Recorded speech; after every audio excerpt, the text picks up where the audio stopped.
Greeting and welcome to our series of weekly devotionals. We're looking this week at a passage in Paul's letter to the Philippians as we move into the season of Lent.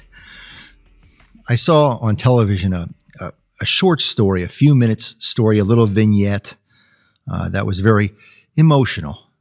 There was a man who had lost his wife, and he was very sad about that, and his daughter was very sad. And sitting in the garage of his house was an old classic car that he and his wife had gone on so many drives with. They enjoyed together, but since the wife died, he sort of let the car fall into disrepair, and he didn't really care about it anymore. Well, the daughter wants to lift her father's spirits, so behind his back, she recruits a bunch of mechanics and other auto professionals, and they restore and refurbish this beautiful classic car.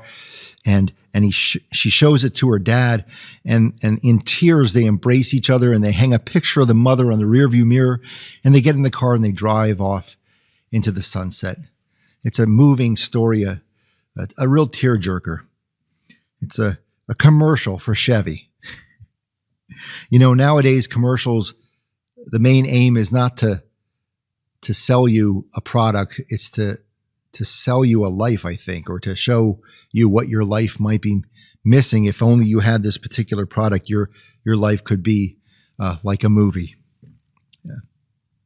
I read about a spiritual retreat, a spiritual formation retreat, where at the end of the retreat, the leader of the retreat talked about all the forces at work, formational forces at work in the world around us. Many of them in opposition to the spiritual formation we get in the church. And he said, after this retreat, you will re-enter the multi-billion formation machine that is American media and advertising. And of course, American media and advertising makes billions of dollars because they sort of cater to or take advantage, exploit people's needs and wants or people's anxieties. And of course, that is not the kind of formation that we're called to as Christians, and certainly not the kind of formation that Paul, as a teacher and leader of the gospel, was called to try to shape his students in.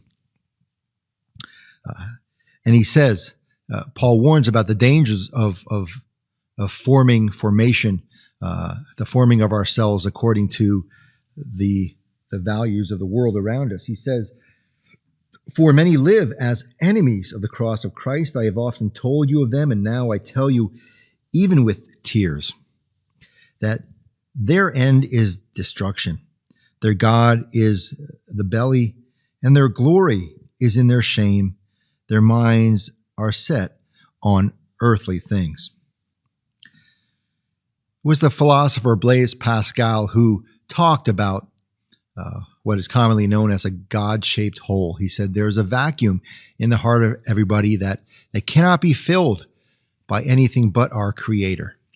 And as we move through this season of Lent, we are called to form ourselves, form our lives, form our actions and disciplines and practices, not by the message of the world around us, not to be formed by the message of the world around us, but be formed by the message of the cross of Christ.